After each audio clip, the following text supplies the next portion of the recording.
प्रभू येशू ख्रिस्ताच्या नावामध्ये पुन्हा एक वार आपणाला प्रेमपूर्वक सलाम प्रियजनानो. आज आपण एका सुंदरशा विषयावरती विचार मनन आणि चिंतन करणार आहोत. आणि तो जो विषय आहे तो आपल्या सर्व सेवकांच्या आणि सर्व विश्वासकांच्या जीवनाशी अगदी निगडीत, अगदी जवळचा असा विषय आहे. आणि तो विषय जो मी आज संदेश सांगणार आहे त्या संदेशाचं नाव आहे अपयशी सेवक किंवा अपयशी सुवार्थिक किंवा अपयशी मिशनरी. जे काही तुम्हाला वाटेल ते तुम्ही म्हणू शकता. तो अपयशी सेवक किंवा मिशनरी कोण होता आणि त्याच्या जीवनामध्ये परत एकदा तो सेवा कार्यामध्ये सुवार्ता प्रसारामध्ये कसा यशस्वी झाला याबद्दल बायबल खूप सुंदर रीतीनं डिस्क्राईब करतो. मार्क हा जो देवाचा भक्त, मार्क हा जो येशू ख्रिस्ताचा सुवार्थी, तुम्हाला माहित आहे का सुरुवातीच्या काळामध्ये हा अपयशी स्वार्थिक होता, अपयशी विश्वासू होता किंवा अपयशी ख्रिस्ताचा सेवक किंवा ख्रिस्ताचा विश्वासक असा होता. आता मार्कच्या पुस्तकाबद्दल जर बघितलं ना, मार्कचे शुभवर्तमान कोणी लिहिलं, का लिहिलं, त्याचं कारण काय, हे नेहमी प्रश्नचिन्हांच्या मध्ये बसलेलं असं वाक्य आहे. परंतु प्रियजनानो, मार्कचे शुभवर्तमान जे आहे ते नेहमी त्याचा जर सखोल अभ्यास केला तर पेत्राबरोबर त्याचा खूप संबंध आहे त्या मार्कच्या शुभवर्तमानाचा. आणि मार्क पुस्तकाचा किंवा मार्क या शुभवर्तमानाचा लेखक जो आहे तो आपलं स्वतःचं नाव या मार्कच्या पुस्तकामध्ये देत नाही, परंतु या शुभवर्तमानाचा लेखक जो आहे तो योहान मार्क होता हे मात्र निश्चित आहे. कारण की आम्ही पाहतो की असे काही संदर्भ मार्कच्या पुस्तकामध्ये आपल्याला पाहावयास मिळतात. प्रियजनानो, आम्ही मार्कला जर बघितलं, या मार्क या व्यक्तीला, या तरुणाला जर बघितलं तर तो अत्यंत श्रीमंत, चांगल्या विश्वासक घराण्यातला असा तो मनुष्य होता किंवा तो तरुण होता. प्रियजनानो, घरातला विश्वासक सेवक असून सुद्धा कधी कधी मनुष्य सेवा कार्यामध्ये देवासाठी अपयशी ठरू शकतो. बऱ्याच जणांना वाटतं मी पालकाचा मुलगा आहे, खूप पिढ्यानपिढ्याचा ख्रिश्चन आहे, परंतु प्रियजनानो आम्ही त्या नंतर सुद्धा आम्ही अपयशी होऊ शकतो. देवाच्या कार्यामध्ये, परमेश्वराच्या कार्यामध्ये आम्ही अपयशी होऊ शकतो. आणि त्याचं हे उदाहरण खूप महत्वाचं आहे. योहान अपयशी झाला, परंतु तो नंतर त्यानं निश्चय केला आणि प्रभूमध्ये तो यशस्वी झाला. प्रियजनानो, प्रेषिताचं पुस्तक याचा 12वा अध्याय आणि 12व्या वचनामध्ये म्हणण्यात आलेला आहे की त्याची ओळख जी आहे ती करून देण्यात आलेली आहे. आणि त्याची ओळख अशी सांगते की हा जो मार्क होता ना, एका श्रीमंत स्त्रीचा पुत्र होता जिचं नाव मरिया होतं. आणि या मरिया नावाच्या स्त्रीचा हा पुत्र होता. आणि त्याची ओळख सांगण्यात थोडक्यात अशी आहे की तो एका ख्रिस्ती घराण्यातला मुलगा होता, विश्वासक घराण्यातला मुलगा होता. या स्त्रीनं अनेक वेळेस मंडळीला आपल्या पैशा अडक्यानं मदत केलेली होती. अनेक वेळेस तिनं आपल्या घरामध्ये देवाची भक्ती किंवा चर्च भरवण्यात येत होतं. आणि म्हणून प्रियजनानो, प्रेषितांचे कृत्य 12व्या अध्यायामध्ये अनेक घटना घडलेल्या सुद्धा आपल्याला पाहायला मिळतात. त्याच्यामध्ये अगदी तुरळक असं मार्कचं नाव आहे. प्रेषित 12 अध्यायामध्ये आम्ही पाहतो की जो हेरोद राजा आहे, हेरोद राजाचं आणि पेत्राचं जे काय आहे ते अत्यंत मोठं त्या ठिकाणी घटना आपल्याला पाहावयास मिळतात. त्याच्यानंतर आम्ही पाहतो की पेत्राचा जो छळ झालेला आहे तो प्रेषित 12 मध्ये आपल्याला खूप मोठ्या प्रमाणात पाहावयास मिळतो. आता ही जी घटना घडली होती ही 12व्या अध्यायातली ही इसवी सन 40 मध्ये घडली होती बरं का. आणि मग आम्ही पाहतो की या इसवी सन 40 मध्ये हा तरुण, हा मार्क तरुण खूप जोश मध्ये होता. त्याच्या घराण्यामध्ये देवाची सेवा चालू होती, त्याची आई श्रीमंत होती, मंडळीला मदत करणारी होती आणि तो देवाची भक्ती करत होता. परंतु 12 अध्याय प्रेषिताच्या मध्ये आम्ही पाहतो की हेरोद राजा आणि पेत्रामध्ये खूप मोठ्या घटना घडलेल्या आपल्याला पाहायला मिळतात. इथं खूप तुरळक प्रमाणात मार्कचं दर्शन किंवा मार्क आपल्याला पाहावयास मिळतो. मग आम्ही पाहतो की 13व्या अध्यायातल्या 5व्या वचनामध्ये त्याची किंचित अशी ओळख आपल्याला पाहावयास मिळते. आणि मग या किंचितशा ओळखीमध्ये आम्ही पाहतो की तो एक छोटासा सेवक होता, तो पेत्र आणि बर्नबा पाऊल आणि बर्नबा जे जे काही फेरीला गेले, सुवार्ता फेरीला गेले, त्यांच्या संगती हा सुवार्ता फेरीसाठी गेलेला मनुष्य आहे. त्यांच्या बरोबर हा सुवार्ता करण्यासाठी गेला होता.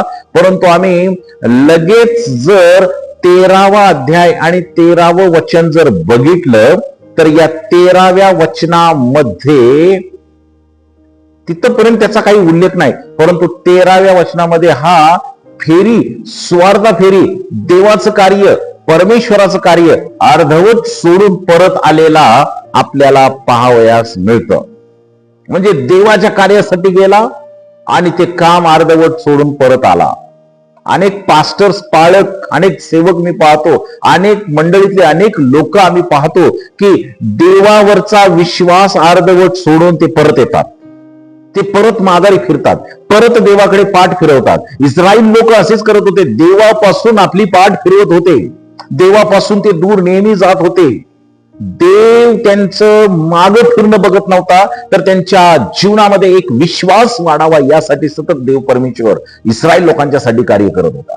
प्रियजनांनो, त्याच्यानंतर आम्ही मार्क पाहतो की देवाच्या कार्यासाठी पुढे गेला, परंतु तो परत आपल्या घरी यरुशलेमला आला म्हणून बायबल आपल्याला सांगतं. मग हा का आला होता परत? मिस्टर एलेन जी व्हाईट आपल्या the acts of the apostle या पुस्तकामध्ये पान नंबर 169 वरती म्हणतात की त्या मार्कला भीती वाटली होती, सेवा कार्याची भीती वाटली, निराश तो झाला, निराशेने तो भरून गेला. परमेश्वराच्या कार्यासाठी पूर्ण अंतःकरणाने वेळ देण्याचा हेतू जो होता त्याचा तो क्षणभर डळमळला म्हणण्यात आलेला आहे. म्हणजे त्यानं जोशनं, अगदी उत्साहानं देवाचं कार्य सुरू केलं, सुवार्ता प्रसार चालू केला, परंतु त्याचा तो हेतू त्याच्या काही वेळासाठी निराशेमुळे, अंतःकरणातील पूर्ण भीतीमुळे आणि सर्व त्याच्या भोवती असणाऱ्या संकटांच्यामुळे त्याचा तो विश्वास डळमळीत झाला. कठीण प्रसंगासाठी उपयोगी न पडलेला तो संकटे, उपासमार यामुळे निराश झाला. कठीण परिस्थितीसाठी उपयोगात न पडलेला असा तो झाला. एलेन व्हाईट म्हणतात, कठीण परिस्थितीमध्ये विश्वासकांनी विश्वासापासून दूर होऊ नये. मार्क विश्वासापासून दूर झाला. देव त्याचा प्रतिपाळ करेल, सांभाळ करेल हे त्यानं ओळखलंच नाही प्रियजनानो. आणि म्हणून या मार्कला सुरुवातीला अपयश मिळालं. आणि म्हणून प्रियजनानो, आम्ही पाहतो की आमच्या स्वर्गीय कार्याकडे आम्ही काम करत असताना, सुवार्तेचं काम करत असताना, देवावरती विश्वास राहत असताना, मंडळीमध्ये असताना आम्ही सुद्धा कधी कधी निराश होतो आणि मागे फिरतो. परंतु हे मागे फिरणं खूप काही आपल्याला शिकवून जातं किंवा आम्हाला समजलं पाहिजे की आम्ही मागे फिरलं पाहिजे किंवा नाही. जरी संकट आले तरी आमचा विश्वास डळमळीत होता कामा नये. प्रियजनांनो, सेवेमध्ये कधी कधी आपण अपयशी ठरलो तरी आपल्या अपेक्षा पूर्ण होत नाहीत, लोकांची साथ मिळत नाही किंवा आपल्या कमजोरीमुळे आपण मागे पडतो. पण देवासाठी सेवा करताना आपण म्हणजे आपलं जे अपयश आहे, आपण जे अपयशी होतो ते म्हणजे शेवट नव्हे, नव्या विश्वास यात्रेची ती सुरुवात असते. एक नवा विश्वास भक्कम करण्याची ती संधी असते. आणि म्हणून प्रियजनांनो, आम्ही अपयशी जरी झालो तरी आम्ही समजून घेतलं पाहिजे की आमच्यासाठी ही नवी सुरुवात ठरू शकते. देव अपयशापेक्षा आपल्या विश्वासाकडे जास्त लक्ष देऊन आहे. माझा विश्वास कसा आहे? मी जर अपयशी झालो तर त्या अपयशामध्ये देवाला नक्की माहित आहे की तुम्हाला मला कसं उंचवायचं. परंतु जर अपयशाला भिवून, संकटाला घाबरून आम्ही मागं फिरत असलो, आमच्या मनाची तयारी पुढे जाण्याची नसेल, तर मात्र आपण विश्वासामध्ये डळमळू शकतो आणि आम्ही माघारी फिरू शकतो, जसं की मार्क मागे फिरला.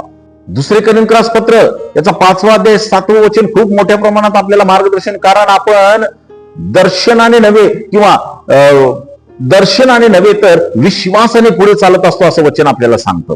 देव आपल्या चुकांच्या पेक्षा आपल्या हृदयातील विश्वास जास्त मोठ्या प्रमाणात पाहत असतो. आपण पडतो पण देव आपल्याला उचलून पुढे चालवायला सामर्थ्य देतो आणि तो सामर्थ्यशाली आहे यावरती आमचा विश्वास असेल तर जरी आम्ही कार्यामध्ये अपयशी झालो असेल, आम्ही कोणत्याही कामामध्ये अपयशी झालो असेल तरी पुढे जाण्यासाठी आम्ही सरसावू, कारण आपला विश्वास आहे की प्रभू माझ्या बरोबर आहे.